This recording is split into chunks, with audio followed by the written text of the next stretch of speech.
I seen the dude one time between you and I don't know, he got into an argument with a dude and pulled out a knife on him. But it was so close range that he put me on guard.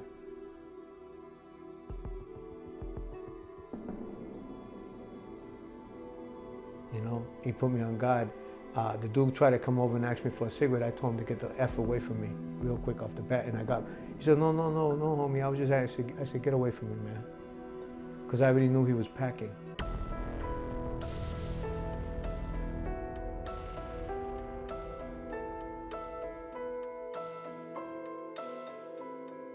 Danny, look, I want to talk with you today about when you first came home from prison. I know we've talked about this before in the past, but we've only briefly gone over it. Look, when we first met with you, and it's been a few months now. It's crazy to think that we've known you for a few months and how far you've come. But I want to really dive into what your life was like for those first 7 months. And I hate to say it this way, but those first 7 months before you started rocking with us. So I really want to just give you the opportunity to really talk about what it's like to come home from prison after serving extensive amounts of time, to come home with nothing, and also, you know, what do you feel would give guys out here a better chance? Guys like yourself who are coming home after serving decades in prison. And I know I'm giving you a lot of information right there, but let's just kind of start from the beginning with what it was like for you coming home from prison this last time to be homeless out here for these 7 months.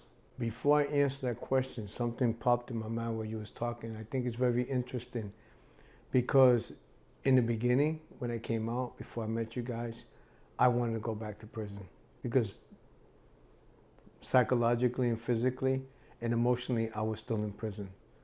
Plus, I owed time, meaning I was on paper for probation. We call it paperwork. I'm on paper.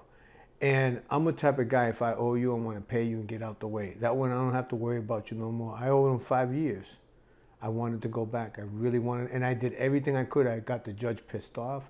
I called him names. I told him where the sun don't shine, and he still didn't violate me. He gave me very little. But the reason why I say that, and I'm going to tell you a little bit more about when I got released, is that the difference between then and now, I still feel the same way that I'm still in prison. When you walk and you're in between two worlds, you look back at the world that you just came from, and it's really ugly. You really don't want to go back there, but you develop the attitude like you don't give a damn, you know, because the way of life in there. And then if you don't increase nothing, if you don't gain nothing while you're out here, you see what I'm saying? For example, work, you know what I mean? Employment, education, people who care about you, support system. If you don't get that at the other side of the world, you see what happens is you start going from the middle backwards again. So like I say to myself, well, I got an apartment now. You know, even though I would like to go back and wrap up my paper, but I'm saying, she's, I got an apartment, I got a moped, I got this, I got that, I got, you know what I mean? Income coming in. It's nice to pay bills again. It's nice to go to the store. That's what holds me from saying, you know something, violate me and let's get this done with. Because it's not simple being on paper. It's not simple. You got to go through a lot of skip and jump and whatever it is. Like I said, my PO comes here at 4 o'clock in the morning. There's nothing I can do. Yeah, it sucks, but you know, that's just the way it is. So I guess that's the magic. If you don't have support system, you don't have something, you don't gain nothing while you're out here, then you got nothing to lose. So that's why a lot of people return back to prison. You know, everything that you just said right there, Danny, I mean, that's some really powerful stuff, and it definitely is the absolute truth. You need positive things to start happening in your life. You need to get that stability, whether that comes from an apartment or whatever. You need to be able to find employment. You need to be able to do a number of things to also satisfy the probation. I want to talk about the first 7 months that you were out here. Let's talk about the struggles that you were facing during that time and the things that weren't going right and possibly why you feel that they weren't going so well. Yeah, when I got released in 2018, I went to a halfway house in Norfolk, was the first, because I ended up in 2 halfway houses. I went to this halfway house and apparently I didn't really do so well there because I guess the people there, I had a few staff. In fact, a Christian girl came to me and said, listen, you've been talked about way before you got here. They seen your profile. They seen your pictures. They seen your tattoos. I'm just letting you know, be careful. And so she gave me the ups, She said she felt good vibes with me. She even prayed with me. And so she gave me heads up. But it came to a point that I couldn't deal with their situation, the way they talk, disrespect. I hardly ever ate there because they give you very little bit of food. You know what happens? What happens when a feds contract some state agency, they charge the feds a lot of money and they give served very little bit of food. It's just that's how they make their money from the feds. Feds are desperate because they don't have nowhere to put their prisoners at. So they have to use these ringy-dinky agencies. That's what I call them. You're talking about the halfway house. Halfway house, right. So from there, they're supposed to have helped me get a job. They're supposed to help me get housing. They're supposed to help me get on SSI if I need SSI, Medicaid. They did nothing for me. They didn't allow me to go to the programs. They said that my tattoos disrupted people there. I pretty much found myself alone. And even the rest of the other inmates that were there, because that's what they are, they didn't really associate, only a few females, because it was co-ed. A few females felt bad, and they came in conversation. We talked, and they told me stories what was going on behind my back. Be careful, So you were probably dealing with a lot of paranoia, and you were probably obviously adjusting. Yeah, is the issue. Mm-hmm. You're a guy who's coming home from serving a ton of time. The adjustment is going to be a hard process, and then you have people who are telling you, this and that. Right. The adjustment obviously was a major issue. Yeah. You would end up failing at this halfway house or getting kicked out or leaving from this halfway house. Talk to me about the next step. Where do we go from here? Yeah, you touched it right on the money. It's right on the money. You said, and it's even harder when they don't want to help you, and they're making you uncomfortable. And that's what they did. It made me uncomfortable. From there, I did got some jobs. They called for me directly, but the person who was in charge of the jobs gave it to another person instead of giving it to me. It's supposed to come to me. So that's the type of thing I was dealing with until I brought it to their attention. Finally, a lot of attention came on them. Even the number one who was in charge there, she turned around and filed a complaint on her own staff for the way they would treat me. So finally, what they did, instead of dealing with them, they deal with me and sent me to jail. I went back to jail for a couple of months. Finally, through my people, a lot of complaint, they took me out and put me in another halfway house in Newport News. That one was much better. They were aware what happened with the last halfway house. They even told me that they were wrong, and they treat me a lot better. But I only had like 3 weeks to go there. By the time I got out of jail, my halfway house was up in 3 weeks. How long do you have to go to the halfway house when you get released from the federal system? I had to do 6 months. People do different. Some get a year, which is very rare. You get that now. I've seen people get only 2 weeks halfway house and get cut loose. Do you think that the halfway house has helped some guys? I believe so. I believe, I believe probably, I can't give them a high number, but just guessing, I would say 60% make it. That's pretty good though. But it's sad with the amount of inmates going in there, because before I left, I was up in Maryland before I left the institution up there. The lieutenant pulled me to the side. Now this lieutenant I have a lot of respect for, because he's an old school lieutenant that worked in the system. He's not like the new guys disrespect. He said, listen, I'm happy for you that you're going home. You've been in a long time, He said, but check this out. Them halfway house are designed for failure. Believe me when I tell you that. You just don't know how many of you guys come back from halfway houses, don't make it long. And he warned me. I didn't get it until I got to the halfway house. Then I understood why he said that. And it always stuck to my head, what the lieutenant told me. But anyways, I had 3 weeks left at the Newport News one. And I got out. They wanted me to stay another 6 months. They were going to help me. They wanted to do everything that the other place failed to do. However, being in a halfway house is a lot of restriction. I can't go out without permission. I can only get a few hours outside. I was just dying to get out in the world to see what was going on. Catch up with technology, catch up with, get on the phone, talk to my family when I wanted to, and not when I was told I can do it. I can go to the bathroom when I want to, you know what I mean? I can buy what I want to eat. I didn't have to wait for people anymore. So I said, I thanked them very much. Even the case manager cried. She really, she was happy, but she was sad for me because of what the other halfway house did. Finally, I got out, and I found out through a friend on the phone that I can go to the Union Mission. And this is in Norfolk. And so I went there. Everything was fine and dandy in the beginning. But the problem is with that place is, and don't get me wrong, it's the best place, halfway house, is clean. I mean, besides a few bed bugs, you know what I mean? They go in there and clean it up. But you have that everywhere. I mean, it's, anywhere you go in some shelter, you're going to find some type of form of bed bugs. That place was probably the best place that I've ever been to when there's a shelter. The only problem I have with them is that I was involved in a relationship with a female. I didn't know she worked there.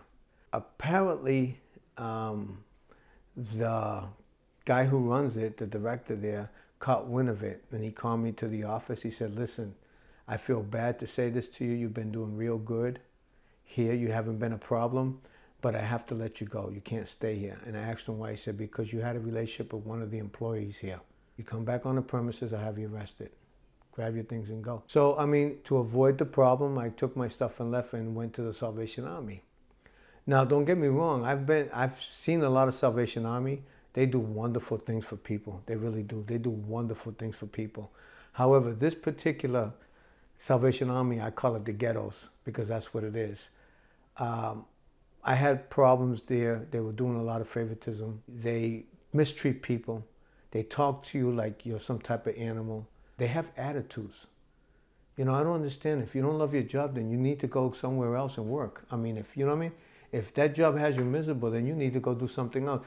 And I was the type of dude that, you know, you come out your side of your neck at me, I'm going to come right back the same way.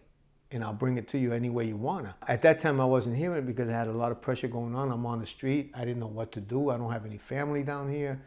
You know, I don't know where to begin at. I didn't know where to go to seek any help, pretty much. All I got was a piece of paper with names and telephone number on them. They gave me the street. I don't even know where I'm at. And so based on that, it became very difficult. So I started exploring, looking for work. Because I'm handicapped, I can only get certain type of work.